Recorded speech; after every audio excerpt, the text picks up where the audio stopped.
Okay. All right, everybody know what we're up to? Page 330. Yeah. 7. Page 330, we're starting a new segment. All right. Now. Right. Some people paying attention here? Okay, good. She Can't repeated remember me. what I did 2 hours ago. Besides, I sat in the miklat and did some chazara because we were worried I missed the shir. There you go. All right, good. Well, we're glad you got both done. You got the chazara and you got the count.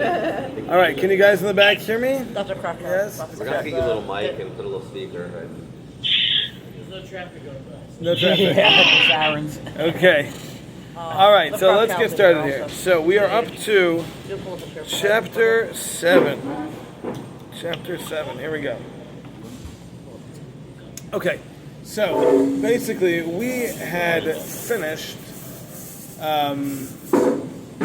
We finished the section about davening. Okay, so we went through Shema, we went through the Berachos Kriya Shema, we went through the setup of Psukkah de Zimra and Brachos, Karbanos, and then how that all connects to Shemona Esrei, and we spoke about how this all relates to Avraham, Yitzchak, and Yaakov, etc. So we covered basically all of the elements of how davening relates to the world and how that all connects to the Avos, Avraham, Yitzchak, Yaakov, and David, and the whole reason for the setup and the system the way it is. Everything was arranged in order to work the way it is supposed to. Okay, so that's what we've covered until now. Any day. And now, Come on over. and now we're going to go into the next section, because if you'll recall, when he originally started talking about the mitzvahs, he said there are a number of different categories. The first category was the category of things which are daily, and that was what we covered with all the davening. The next category we're talking about, and that is this. This is our chapter 7, where he says as follows: Avodah hazmanis, the service that takes place regularly, meaning at specific times. Okay, so this is not all the time, and it's not daily, but it happens at specific times. So what is this? This is something that we are obligated to do at known times, at specific times. And we'll give a few examples. We have Shvisas Shabbos, we have the rest of Shabbos and its holiness. Shvisas HaEsar, the Inuyav, the resting of or cessation of Malacha for the 10th, which is referring to Yom Kippur, as well as all of the other rules of Yom Kippur. Any day now. No, you just said it. Calm down. Let's get that to you. Okay. Shvisas Hayom Tov Ukdushasai. There is the cessation of Malacha for Yom Tov as well as its holiness. Chol HaShalmayim. We have Chol HaMayid for Pesach and Sukkot. Chametz Matzah Bismanam. Chametz and Matzah each in their specific time. It's interesting that he talks about chametz, because chametz really isn't a mitzvah, but he mentions it. I assume he's referring to the laws of chametz, not the eating The of actual chametz. eating of Okay, it. rid of chametz, yeah, I assume that's what he's referring to. Shofar bismanai, the mitzvah of shofar at its proper time. Sukkah of lulav bismanam, sukkah and lulav at their proper time. Rosh Chodesh, Chanukah, Purim, all these different things, and then we will now explain all this. So what he's saying is that we have mitzvahs that take place at specific times. And these are the mitzvahs that are associated with our calendar. So there are mitzvahs for Shabbos every week. There are mitzvahs for Yom Kippur once a year, Rosh Hashanah once a year, Sukkot once a year, etc. So each of these are connecting to a specific aspect of creation, as we will discuss. And therefore we have to do these things in their proper times. That's how you make sure that you're keeping all of the shefa going the way it's supposed to be, by doing everything in its proper time.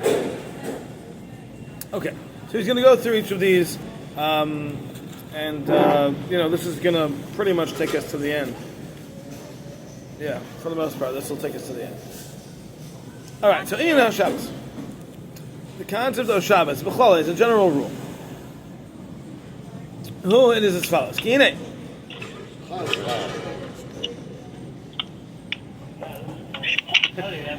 You don't even have a coffee. That's a false l'chaim. Sorry.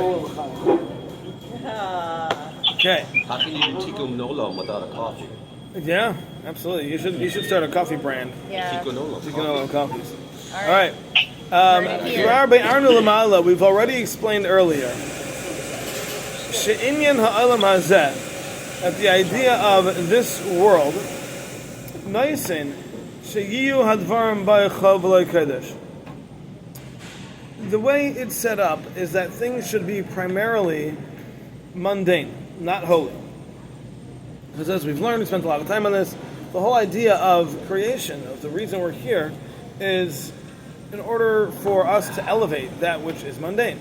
Is to live within the mundane and sanctify it, purify it. That's what we're here for. So, the world is set up that way, that we live in a primarily mundane world. But on the other hand, there also has to be an element of holiness that is infused into the world, that is given to the world. Because as we learned, we have to have a balance.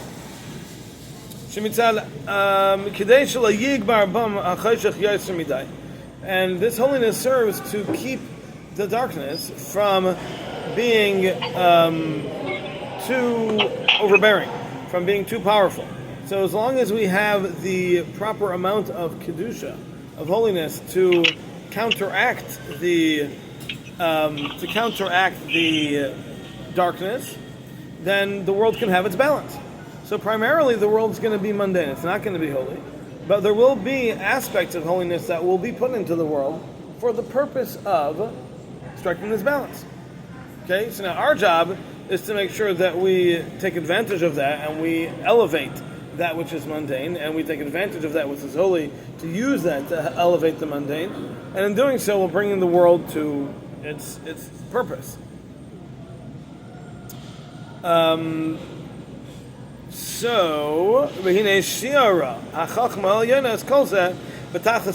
Hashem has measured exactly how much is necessary to the nth degree to have the exact calculation for how much extra kedusha needs to be infused into the world. And to what degree does the mundane part of the world need to exist? And to what degree does this extra level of holiness need to exist? And Hashem created the boundaries that are going to be the most appropriate for the world reaching its point. Okay, so in order for the world to get to where it needs to get to, all of these things need to run in their exact boundaries. So there has to be an exact amount of mundane, there has to be an exact amount of holiness, and when all of those things are exactly where they need to be, that's when we have the proper balance. So Hashem has got all that calculation worked out. We don't need to worry about that. Hashem has got all of those balances in place. This is both in quality and in quantity, in time and in place, as well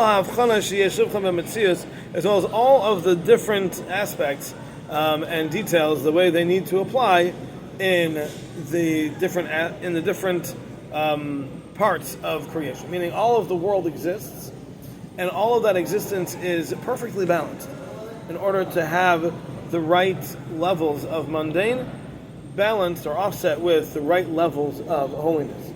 And these balances aren't just about the days of the week or the days of the year. It's about the time, it's about the place, it's about the event. All these things are all calculated to give the right amount of holiness into the world, to have the right amount of mundane in the world, and that allows for the balance that needs to be present for us to be able to do our job.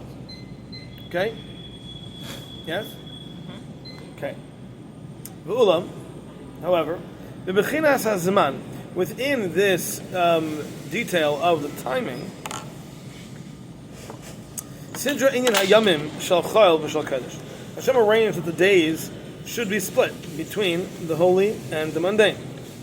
And even within the days that are holy, there are still there are levels. This level above that level, all the different levels are there for what is appropriate and what is necessary. Vihine. Hi. Hi. Hi. Are you guys playing musical chairs or something? Sorry. There's literally 2 chairs available, like it's not a game. You can each have one. And they're actually musical when you slide them. Yeah. I don't like the sound they make. We're going to go for Duck Duck Goose next. Okay. Terrible game. There's little things on the bottom. Yeah. Yeah, we should bring all the extra caps from the shoal. Yeah. V'hine. Sidra. Sharaiv hayamim yechal. Now Hashem arranged it that the most of the days should be mundane. And the holy day is only what is necessary. So like he said, the balance is not a balance that we know. This is a balance that Hashem has designed, and the world is primarily mundane. That's the world we have to live in. That's the way Hashem designed it, for us to be able to grow and influence that world. It has to be primarily a mundane world. So when you look around the world, you certainly see that. Obviously, the vast majority of the world is not holy in any way. But it's the same in time. In time, Hashem decided that the perfect balance is to have one day, which is holy, and 6 days, which are mundane. So that's how the week is set up. So we have 6 weekdays, and we have Shabbos, and that is for this exact balance to be struck. You need to have that balance of 6 days to 1 day. Is that also why Shemitah? We'll see. Hold on. We'll get there. Hold on. V'ulam, however, Gazra sheyiyah hayamim kulam misgalglam mishir misparecha. Hashem has all of the days running in a cycle. Everything goes through a cyclical pattern. Sheyisayme bizman kulay besivu, so that all of the systems will run through a single system, essentially. The cycles will run through a single system. V'hu misbar hashiva yamim, and this is the count of the 7 days. Meaning to say, the world is, let's finish the sentence here. And this is, Kihine bam nivra hametzius kulay. You all missed that hine, by the way, you're all fired. That you just didn't want to. Yeah, I heard that one. So, the world was created in this system of 7 days. V'nichlal kol havayasa b'mispar zeh. And Hashem incorporated all of creation into this count of 7 days. So v'nimtza, so what comes from that is mispar zeh, that this number, masher ra'oi she'ikar yishir shalem, that is the complete count, the complete amount. Kiven shekulei hutzrach la'havayas kol hametzius, because Hashem used all of that time to create all of reality, all of existence, all of creation. So meaning he specifically did that in 7 days because 7 days was that balance that was needed. Meaning the world needs to run in a cycle of 7 days, which is why he created it in 7 days. Of course Hashem could have created it all in a single day or in a single moment, right? It doesn't take Hashem time to do things, but he created it in 7 days for this purpose, to establish within the nature, so to speak, of the world that there is a 7-day cycle. And the reason for this 7-day cycle is in order to have that balance of 6 days to 1 day. So in order for the world to have the proper balance, it has to have a 6-to-1 ratio. So therefore, Hashem created the world in 7 days, so that built into the system of the universe is a 7-day cycle, of which 6 are mundane and 1 is holy. Okay? So this is a fascinating concept here. So if your philosopher, your local philosopher asks you, so why do Jews believe the world was created in 7 days? The answer is because the world has to have a balance of 6 parts mundane to 1 part holy, and therefore there has to be 6 days of the week to 1 day of the week, and therefore the whole world had to be created in 7 days to incorporate that, to infuse the world with that system of a 7-day cycle, of which 1 will be holy and 6 will be mundane. Why would you think it would be 8? Why would you think it would be 8? I would think it would be 8 because 7 represents nature. Yes. 8 represents beyond nature. Yes. And so if it's holy, Yes. it should be above beyond nature. Okay. And it's like, All right. So Brad is asking a question. Infused with godliness. So Brad's asking a question, and Brad's question essentially is actually the answer to his question, and I'll explain that to him in a moment, and everyone else is welcome to listen. So Brad's question was that we are aware that the number 8 typically represents that which is beyond nature. The world of nature is represented in 7s, and 8 is beyond that. And we find this many times. If you look through the cycles of the world, we'll find 7s all over the place. For example, sleep? You sleep? There are 7 levels of sleep? There probably are, okay? You sleep for 7 hours? No? No, that's not good. Okay. 8 hours. That's beyond nature. Okay. 7. We have 7 colors, right? There are 7 primary colors in the rainbow, right? Okay. And we have 7 notes in the scale, right? Yes, 7 notes in the scale.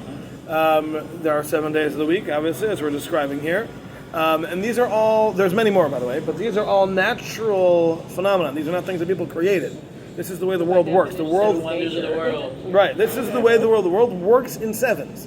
Now, Brad's saying, so that means the number 8 is beyond nature, which we find, for example, the symbol used to represent infinity is an 8, right? Why? Because it's not a number that exists.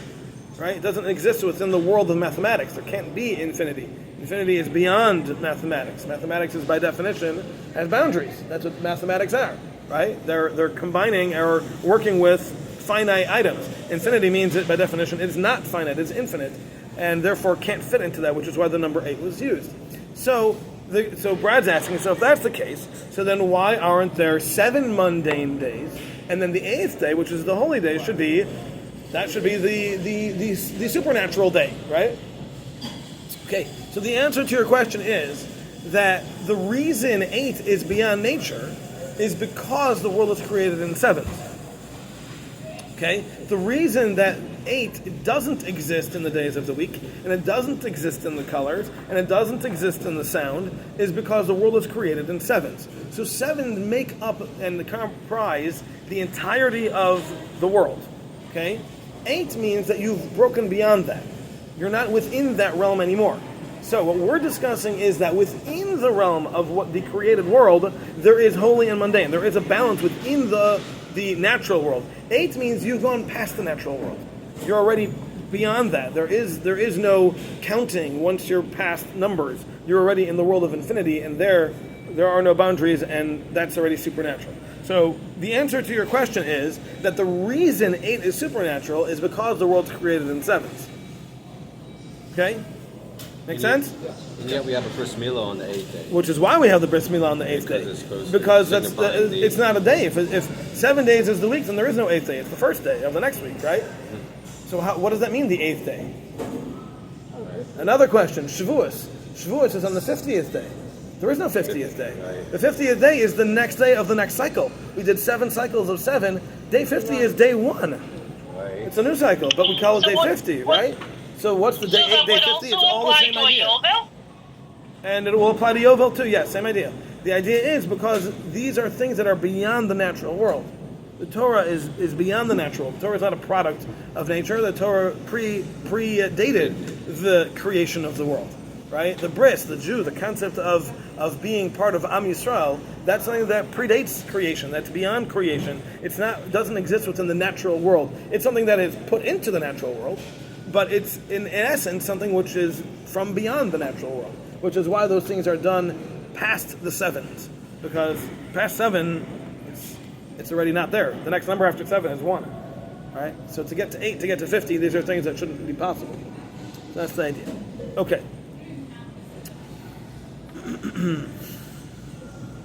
Now, I remember hearing, I never actually looked into this to verify it. Any history buffs perhaps can help me out here. But I remember hearing that Napoleon attempted to create a 10-day work week and to have 3 10-day work weeks a month, followed by Mardi Gras, which was a long weekend essentially. And he would have a day between, and he had a whole system where basically he said we'll have the same number of working days per year, but what we'll accomplish is that we'll have more consecutive days, because every week won't stop for a day. Every 7 days you're going to stop. You're going to stop. Having that every 10 days is much more productive, because 9 consecutive days of work is much better than 6 consecutive days of work, even if in the total you're ending up with the same number of work days versus non-work days. And it failed. It just didn't work. He tried it. He incorporated it. He ruled over significant portions of the world, and he incorporated it, and it just didn't work. People couldn't do it. And the answer is this: because the world was created with a system of 7 days a week. A 7 days week is just the way it's going to be. There's no way anybody can change that. No matter how hard you try, you can't change that. It is naturally a 7-day week in a 7-part world. That's how our world works. So, anyway. Okay. Good? We good here? Yep. Okay.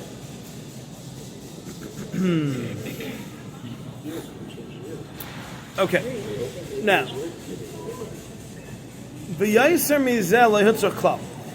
More than this is unnecessary at all.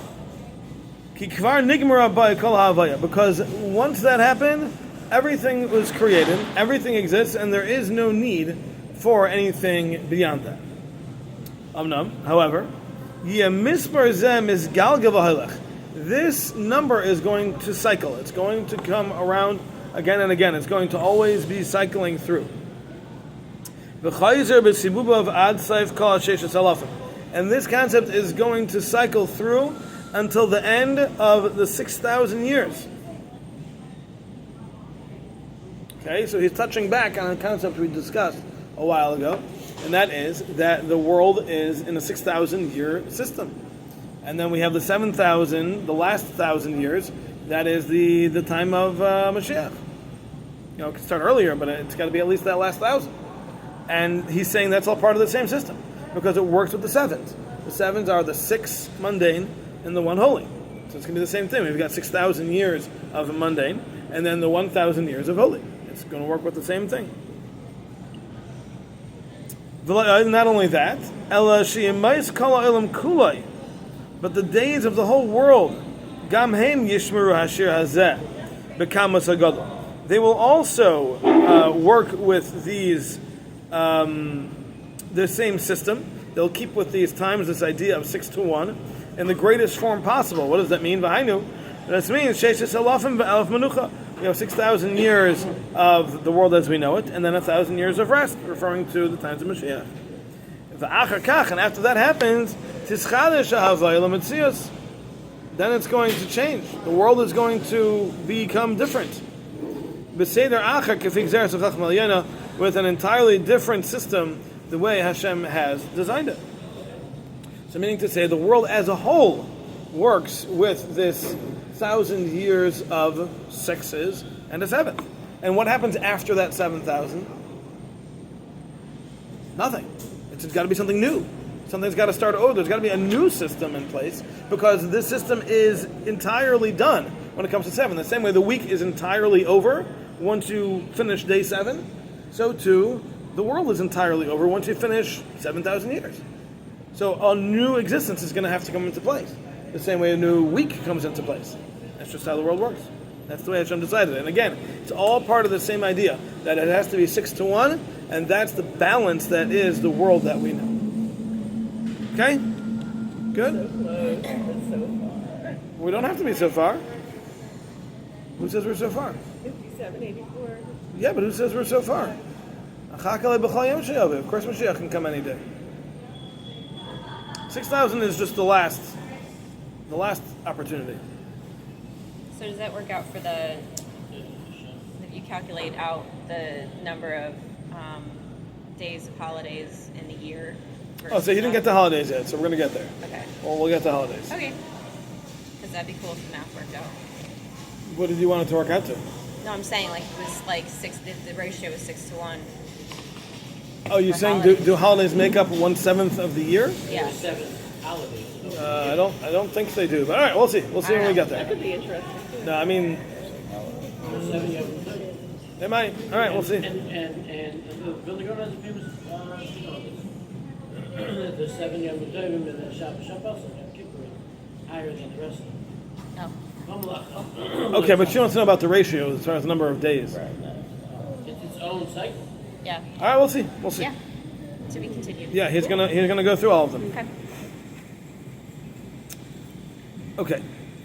So now, Vina. Fine. Ah, that was cool. Kivna shesayf hasibav yeh tamid b'kodesh. Hashem arranged it to have it that the end of every cycle is holiness. Okay? So the end of the week is Shabbos. Okay?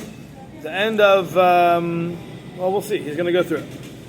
V'nimtza, and it comes out, ze'ili gadol l'chol yamim, that this ending, being in holiness, actually elevates all of the days that were prior to it. She'af al pi sherubim chayil, because even though the majority of those days were mundane, v'rak chelek echa misheva hu hakadosh, and it's only one of 7 that's holy. V'hu mashem mitzarech la'olam hazeh k'mo shezacharnu, because that's what's necessary for the world to run as it does, as we've mentioned.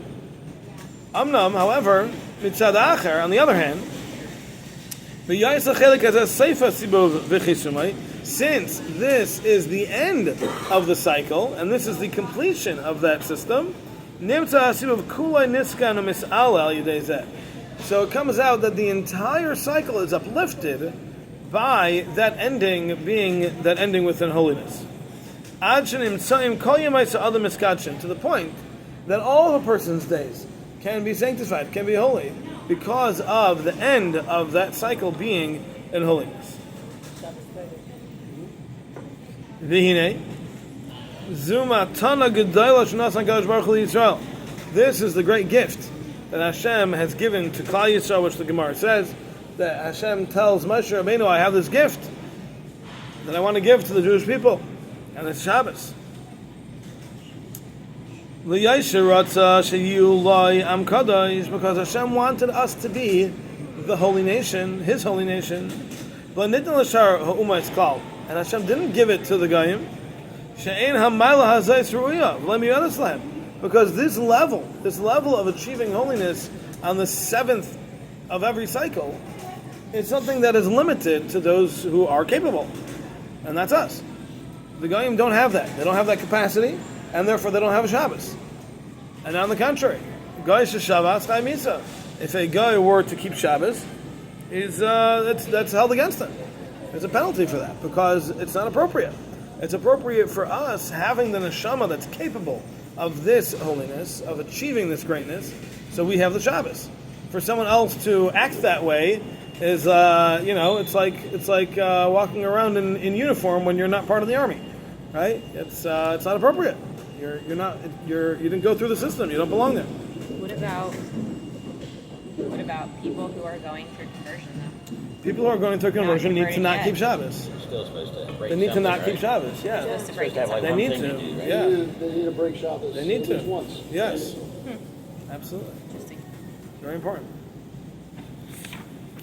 Okay. All right, we got a couple minutes here. Let's keep going. The Amnam.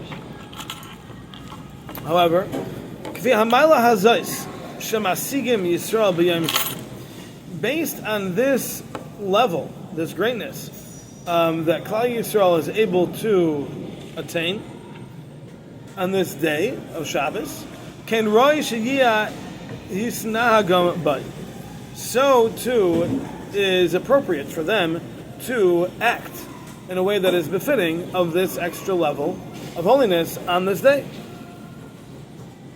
V'ulam, however, hine ha'esek ba'olam kvar be'arnu l'mayla. You guys are like triple fired. Yeah. We're running out of Kvar things. be'arnu to l'mayla. drink. Yeah, you're running out of things to drink. No, listen, that Hey, has to everybody. last the whole She's running day. out of things to drink. Also, I'm hungover, so I'm not drinking. And now it's on video. V'ulam, however, hine ha'esek ba'olam kvar be'arnu l'mayla.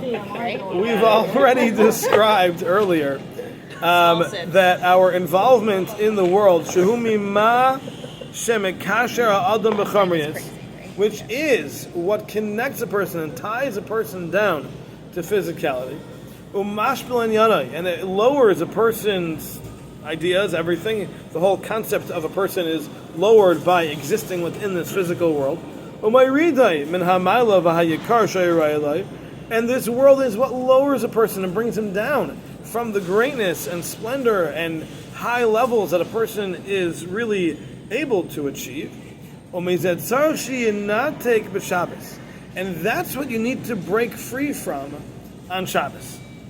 Kivin shemis'ala in yonim emashu b'chol, because this is going to uplift a person from what he is during the week. V'yemachzik atzmai be'erech haroy l'mayla hazayis, and he will be able to hold himself in the position that is in fact appropriate for him. So what he's saying over here, and we'll stop with this, what he's saying over here is that the idea of Shabbos isn't just something that happens around us or to us, but Shabbos is something that we need to take advantage of in order for it to work. Shabbos is there. The world has this cycle system. There's 6 and there's 1. That's just the way that Hashem designed the world. When that 1 comes, we have to grab it with both hands, exactly. And we have to be able to take advantage and use that to affect us. Because if it just comes and goes, then we haven't really done anything. It hasn't done anything for us. So if we are able to take advantage of Shabbos and use it for what it is, then it will have its effects. So what's that? So he said, well, in our context of our bigger picture that we've been describing here, it's very simple. We are a mixture of spiritual and physical. Our purpose in this world is to elevate the physical and make it spiritual. The odds are against us. We're working against our surroundings. We're working against a mundane world which is in a balance of 6-1 against us. Our physicality is, he didn't give a number, but if I had to guess, it might be 6-1 as well, of our physical, the physical influence versus our spiritual influence of our lives. And our job is to make sure that everything we do is spiritually focused.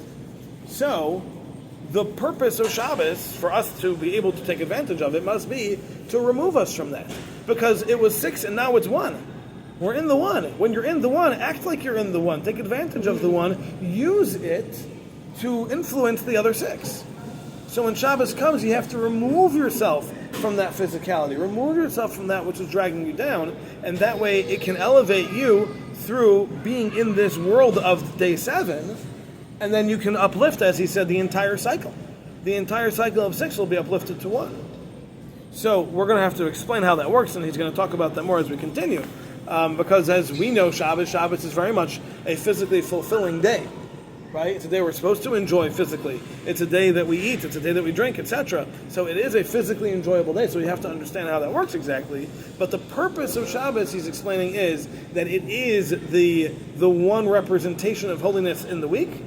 And we use that to our advantage, then we will remove ourselves from the physicality that's been drawing us down all week, and it will allow us to elevate ourselves and our entire week with the advent of Shabbos.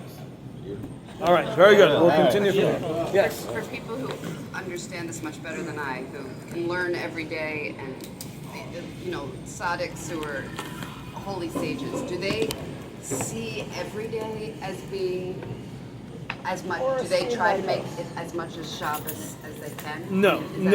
We don't try to make the weekday into Shabbos. Shabbos is inherently different, and the capacity that a person has and that the day has is entirely different than it is during the week. So we do our best to raise up the every day of the week as much as we can, but it doesn't compare to Shabbos. No matter how holy you are, the rest of the week's not going to be Shabbos. But you absolutely can learn every day. Alrighty, have a good one, everybody. Should be close. Everybody should be safe and successful, and we'll see you, Mr. Hashem, next week. Oh, actually, I'm sorry. We will not be seeing everybody next week. Next week we have the morning of learning. I hope all men can attend in the morning, and then everybody can attend in the afternoon. And we'll see everybody soon. You mean at 11:15? It's not for women. 11:15 is for everybody, men and women. Yes. Until then, it's only for men.